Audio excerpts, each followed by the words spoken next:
All right, what's going on YouTube? What's going on Husker Nation? This is Real Men Wear Kilts TV. I'm Patrick Joy.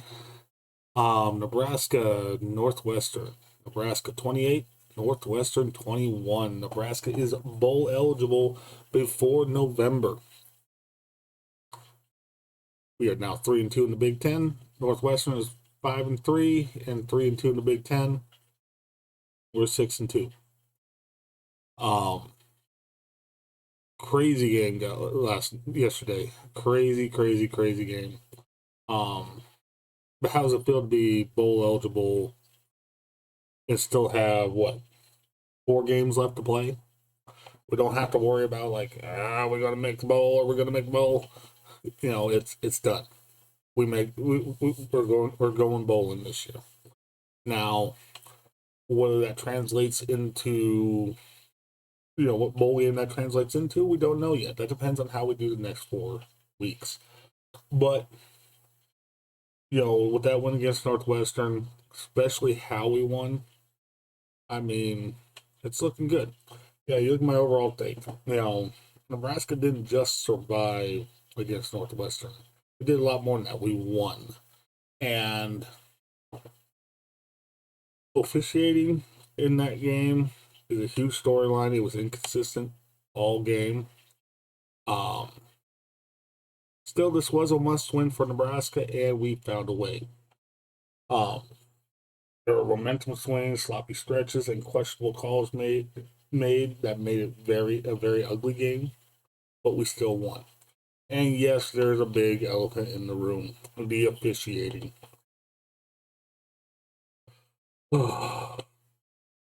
Big Ten needs to look into these officials as well as the NCAA. I don't know if they need better training or what they need, but wow, that was some of the worst officiating I have seen ever.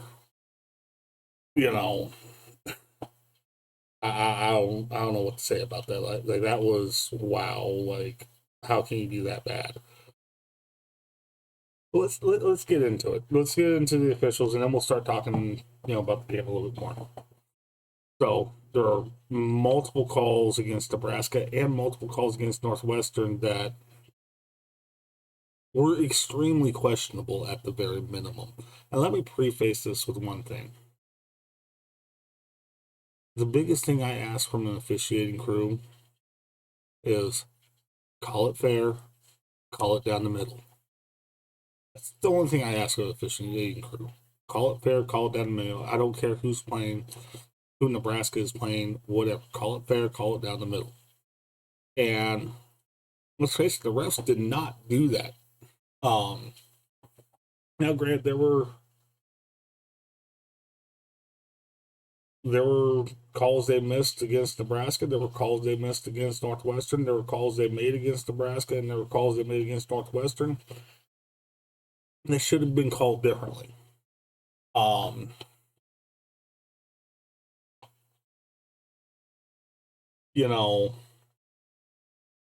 Nebraska got lucky multiple times with the calls. Northwestern got lucky with the calls multiple times. However, there were some big momentum swinging calls, especially in the second half. And the biggest one was against Nebraska. Well, it was a call that affected Northwestern more than it did Nebraska, but I am, of course, talking about Northwestern's 4th down play, where it was obvious from the camera angles that the player was short of the line to gain. I don't mean the yellow line, because the yellow line was off from where the marker was. I'm talking about from where the marker was to where that guy landed. He landed just with that ball just in front of that marker, like or just behind the line of game.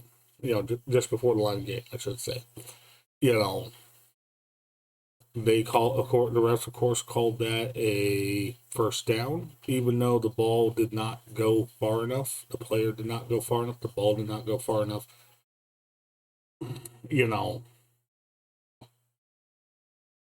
He was down before he made the line to gain.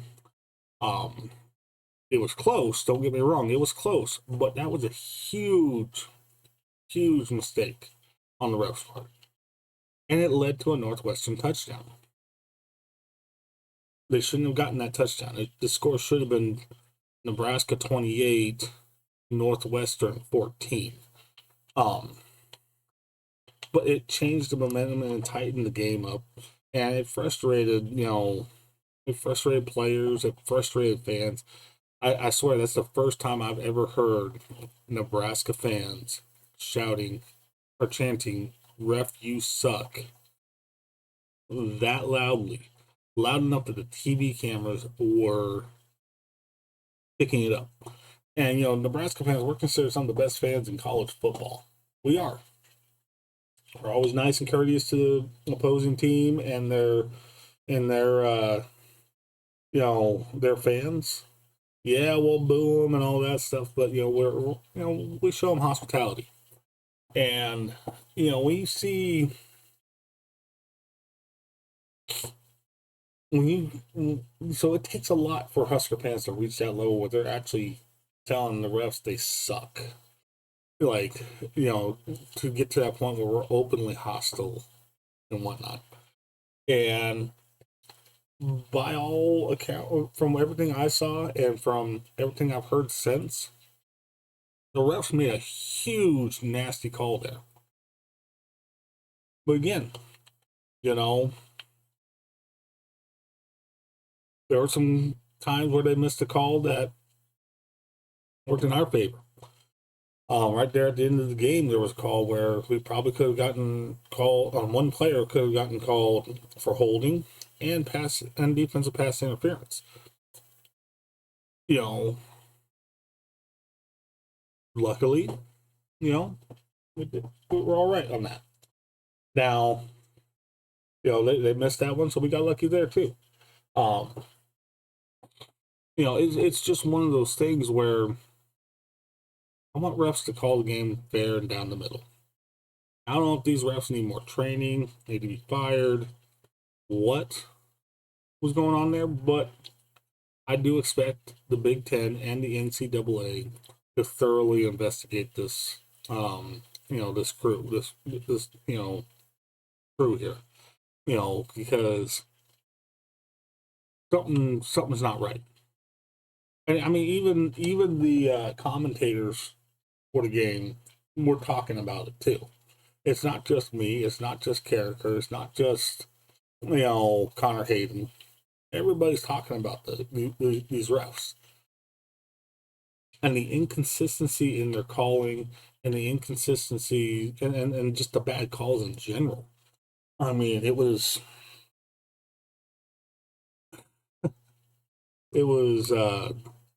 not good. I mean, as far as that goes. In fact, if I was giving them a letter grade, I'd give them an F. I'd give them a big fat F. Maybe even an F minus. I don't know if F minus actually exists or not, but if it doesn't, it should exist. If there was a lower letter grade, I'd give them a lower letter grade. Because I mean, they were just that terrible. But there was a lot of positives in the game, despite everything that happened in the game. We ran the ball good. We passed decent. I think Dylan was something like 16 for 22 passes. He did throw a touchdown pass, 141 yards, somewhere in there for passing. 124 yards to Emmett Johnson for rushing. 27 carries, 2 touchdowns. Workhorse performance there. Shout out to special teams. I'm glad we have a special teams unit again. A proper special teams unit. Kenneth Williams, 95-yard kickoff. Oh, no, it wasn't 95. Why is my note saying 95? I think it was only 85. Either way, it was a massive kickoff return for a touchdown. Come on, that's awesome. We did force a key late turnover to close the game.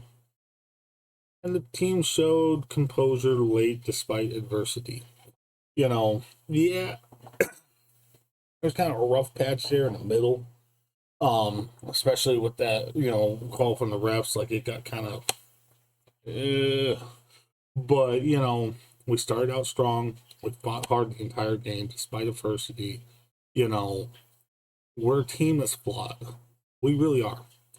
And that's okay because we're figuring out how to cover those holes and keep playing and we keep finding ways to win. I was really nervous, going into this game. That's why I only predicted 26-21. And we ended up scoring 28 points instead of 26 points. But hey, I was off a little bit. And that's okay because, we still won. And by more than what I thought. Um, you know, I don't know what happened last week against Wisconsin. Wisconsin was a tough game for us.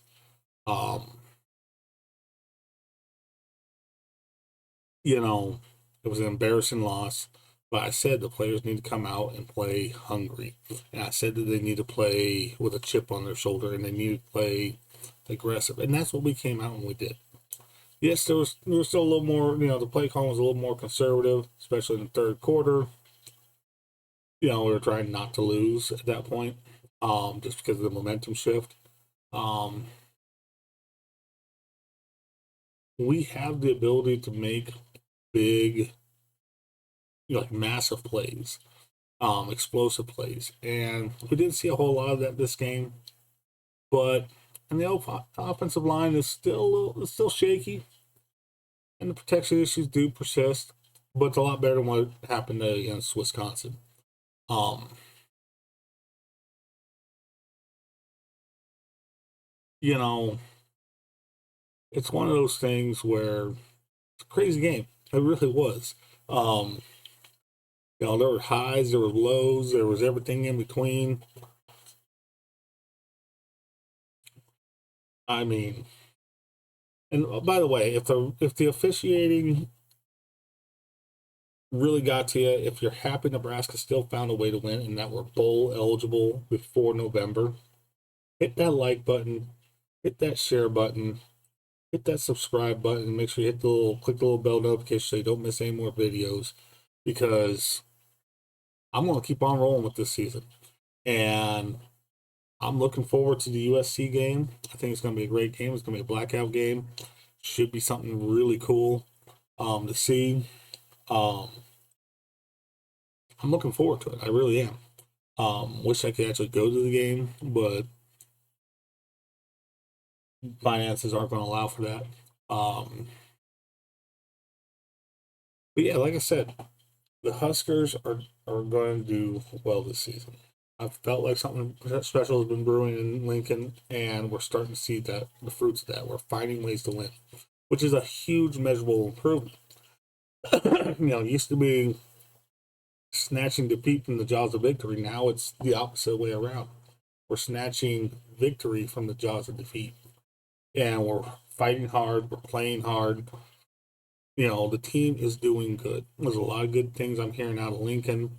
We have to keep that in mind. I watched Character Chronicles. I watched Connor Hayden and Corn Crazed. I watch, just like the rest of you, I watch the press conferences. I haven't watched the press conferences from this game. I'm going to be catching up on that later on today. But I like what I'm seeing. I like what I'm hearing. I look at social media, see what's being said on social media. One of the things that's really driving me nuts right now, and I wish, the different sports broadcasters weren't talking so much about it. And I wish people on social media weren't talking so much about it, but it's understandable that it's going to be talked about. And that is the rumors that Matt Rule will be going to Penn State next year. I don't think he is. I really don't think he is. And the reason I say that is his own words. He's already come out and said Nebraska, he loves here at Nebraska. It's his destination job. He wants to stick around. Everything is leaning towards he really wants to stay at Nebraska. And you know what? We want him here. We want him to stay here. And here's why. Let's look at the years since the glory days of Osborne. And I remember the glory days. I was born in '89. I grew up on the glory days of Husker football. And here's the thing, we've had so much inconsistency in coaching that the program has gotten to the way it is because of it. Let's look at Solich. Solich, I honestly believe he wasn't given enough time to really put things the way he needed to put them, to make the adjustments he needed to make. He was a good coach that we fired. Then we had Callahan. God, Callahan was horrible. I mean, I don't think any one of us can argue. He's one of the worst coaches Nebraska has ever had. And unfortunately, the worst coaches Nebraska has ever had have come during the post Osborne era. Callahan was just awful. He should have been fired and fired much sooner. He should have never been at Nebraska. And then we got Bo Pelini. Now, Bo Pelini, he was a good coach. He really was. We were consistently making bowl games. In fact, we made a bowl game every season that he was there because we got bowl eligible every season. We didn't always win the big games. We didn't always do as well as many of us thought we should have done. But he won games. He won the games he needed to make sure that we at least got to a bowl game. He was a good coach. And I think given time, with that consistency, he would have brought us another national title eventually. But the athletic director doesn't like getting yelled at. And Bo Pelini, he was such a passionate dude. Well, he liked to yell at the athletic director.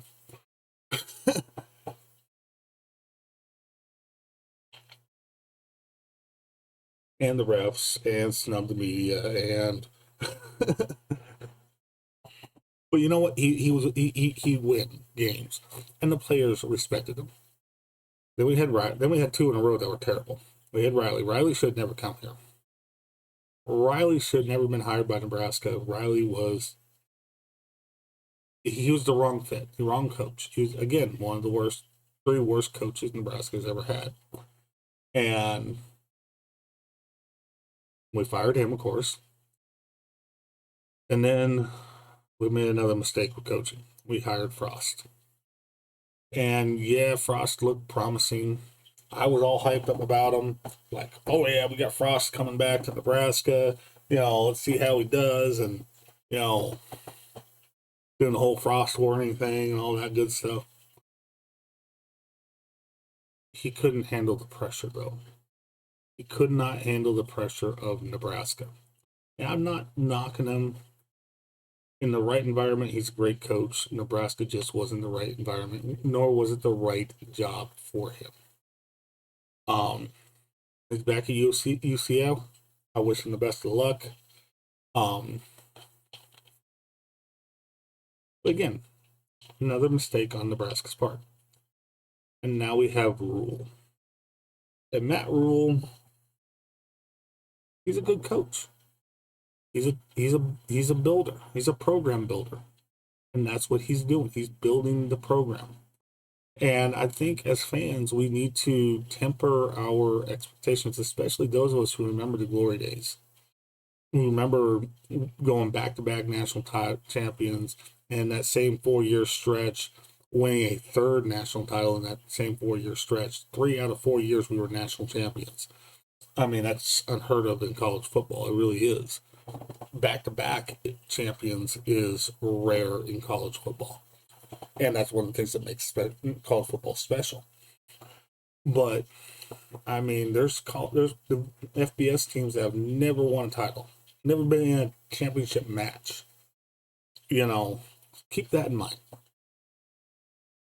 Nebraska is a program that has been, there's a reason we're a blue blood program.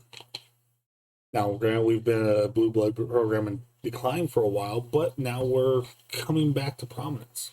People are starting to talk about us more. they're, people are starting, nationally are starting to talk about Nebraska more because Nebraska is in a position to actually be pretty dang good, you know. And what it's going to take to make that happen is consistency at coaching. It has to happen. And in particular at the head coach position. Matt Rule's already proved he's not unwilling to fire people when necessary and put someone better in that position or someone different in that position when it comes to coaching. Let him do his job. He is a CEO coach. He's there to make sure the right staff are in place to give the team the best success, make some critical decisions when needed, and work the media and promote the team. Let him do those things. Let him build the personnel. Let him counsel the players. Let him do his job and do it well. And he's going to do it. But again, we need to give him time. I'd love to see Matt Rule here for 20 years. Track record doesn't show him staying around for 20 years, but who knows? He might be around for another 20 years. He might be the next Tom Osborne. See, for Nebraska, his name might go right up there next to Tom Osborne and Bob Devaney if he's given time and he's able to make the decisions that he needs to make when he needs to make them.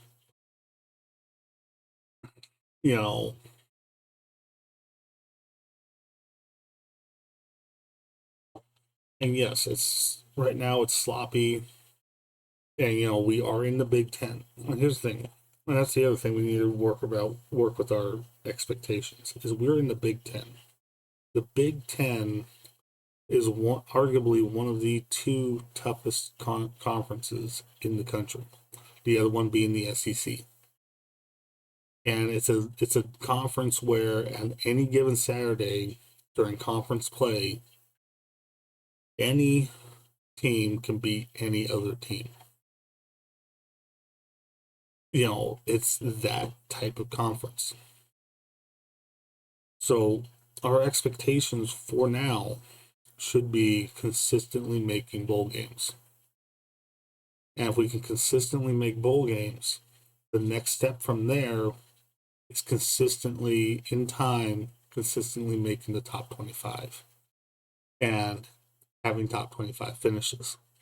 If we can do that, then the next step in time, again, time is critical here. Consistency is critical. Time and consistency and patience on our part as fans. If we can consistently start, making the top 25 and finishing in the top 25, then the next thing is consistently making the playoffs, or at least being in the conversation for the playoffs. If we can do that, a national title will happen. Our next national title might be 5, 10, 15 years from now, but it can happen through consistency and program building and time. That's where we need to be as fans. I'm not sugarcoating it. I don't see us winning a national title for a while, but I see us building towards that. And that is the important part. Because here's the thing. We keep our coaching consistent. We give Matt Rule all the tools he needs to run this team the way it needs to be ran. Run this program the way it needs to be ran. We're going to start consistently having 4- and 5-star recruits coming to Nebraska because they want to be a part of it. Which means the talent level is only going to go up.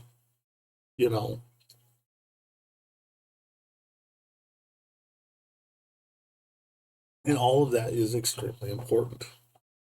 And let's look at Northwestern. Northwestern didn't do too bad either. I mean, again, weird calls on the refs' part, but that's beside the point. Caleb Komolafe, or however you pronounce his name, 17 carries, 125 yards, 2 touchdowns. He had an excellent day. They showed resilience, and they did fight to come back from 15 down. Being 15 points down. Now, granted, they had a little help from the refs there. But that is what it is. They got hurt by turnovers. But they did have that one bad spot working in their favor. But it didn't save them in the end. In my notes, I have a competitive team, but can't afford those mistakes against better opponents. We can't afford the mistakes we made against better opponents, and nor can they afford the mistakes they made against us against better opponents. Nebraska's a good team. Northwestern's a good team, but both teams have flaws. That's okay. Flaws are what it is. Nebraska's got one of the youngest teams in the Big Ten. Probably one of the youngest teams in the country, which means, things are only going to improve. They got time to grow. They got time to get better. Nebraska needed this win. It was a must-win for Nebraska, and we won. We got this win. Plain and simple. Nothing else matters there. We are now bowl eligible before November, which is amazing. It stabilizes rules program and quiets the critics for now. And don't get me wrong, we need criticism as a team. Nebraska needs criticism as a team, but it needs to be the right kind of criticism. It can't be just criticism for criticism's sake. It needs to be intelligent arguments. It needs to be, it needs to be constructive.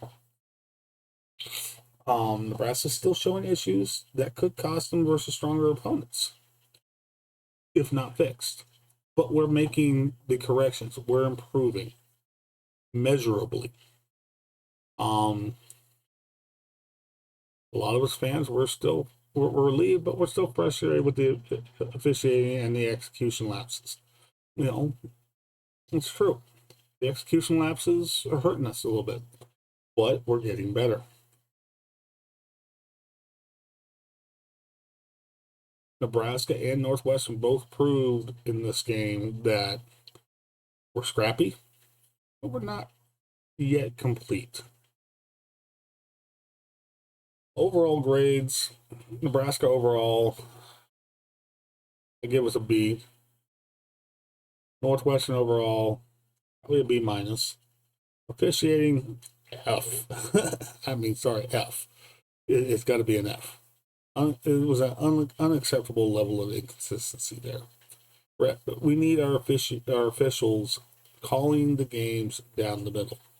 Fair, balanced, exactly the same for both teams. Some of my closing points here. Nebraska got the job done, but it wasn't pretty. The refs overshadowed too much of the game. The fourth down miss spot needs Big Ten and NCAA review. And Rule and the staff and the players need to fix the lapses before next week. Or at least make massive improvements on those lapses. A win's a win, but we as fans do expect a cleaner one, but we'll take the win anyways. And that's the thing, we need to take the wins where we can get them. Good, bad, or ugly, we need to take the wins. We need the players to continue to play hungry. We need them to continue to fight. We need them to continue to play hard and continue to play with that chip on the shoulder like they got something to prove. If we can do that stuff, Nebraska will reach the promised land again. It might be a while, but we will make that jump. We're getting there. We're getting stronger as a team. We're getting better as a team. And who knows what the rest of the season is going to have. We got USC, UCLA, Penn State, and Iowa left. You know, at the beginning of the season, I said USC win. I'm still sticking to that. So if we do that, that puts it at 7-2. I got UCLA as a probable loss at the beginning of the season. I'm a little. I'll see. I'm waiting to. I want to change that to a probable win, but I need to see how we do against USC. Um, Penn State, at the beginning of the season has a probable loss. Again, I want to see how we do against USC because, and then UCLA because I'm kind of. So from now, I'm leaving as probable losses, but we'll see. Iowa, I still have a beat in Iowa. It's going to be tough. It's going to be ugly. It's going to be dirty. It's going to be probably the nastiest game of the season. But I still expect us to win against Iowa. Um, it's one of those things where it's hard to predict this season because so many crazy things have happened this season. If we can pull off the win against USC, though, I expect us to be back in the top 25. I don't expect us to be in the top 25 this week, but I'm thinking after USC, if we beat USC as well, especially if we beat them decisively, um, I could see us back in the top 25 going into UCLA. But even if we hit that top 25 mark, the players need to know that they need to, players don't pay attention to their rankings right now. Play the game hard, play hungry, play with a chip on your shoulder like you got something to prove, and just win. Quote, Al Davis, just win, baby. Just win, baby. By the way, I'm a Raiders fan as well. So I know I live in the middle of Chiefs territory, so but anyways,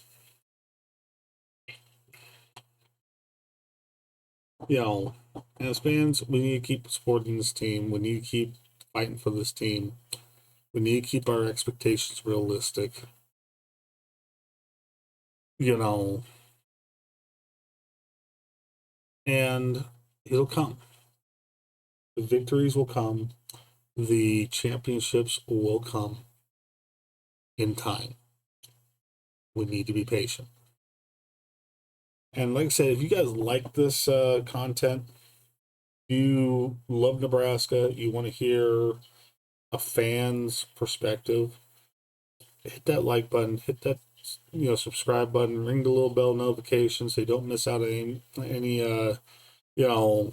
videos and whatnot. Thinking about maybe doing some shorts during the week and whatnot. I haven't decided yet as things pop up. Let's grow this channel. Let's get this channel up there. Hit that share button. Let your friends see the videos. It all helps.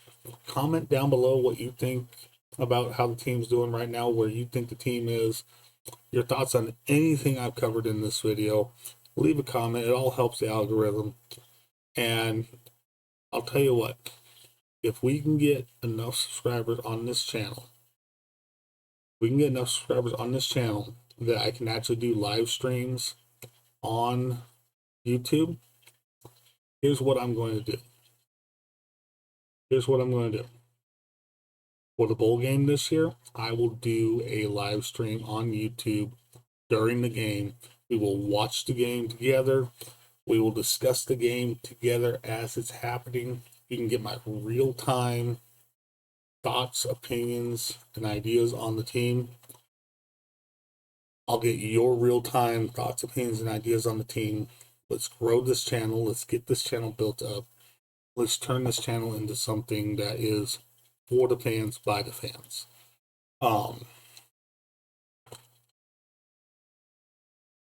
With that, I'm going to hop off of here. Actually, one more thing real quick. I'll leave a link in the description below. If you go to houseofjoyglassworks.com, that's my business. I make glass jewelry, veteran owned, all that good stuff. You go to houseofjoyglassworks.com and use the code. Let me double check the code real quick to make sure I have the right code. Hang on, where is it? Discounts. If you use the code GOBIGRED, you'll get 65% off your first order from houseofjoyglassworks.com. I make some really cool glass jewelry. Let me find a really nice piece here. Let's kind of show you. I'm going to find one that's Husker related. Just want to show this to you guys real quick. Couple words that need to go out. Oh no. Got a better one. I know I got some red and white pieces in here somewhere.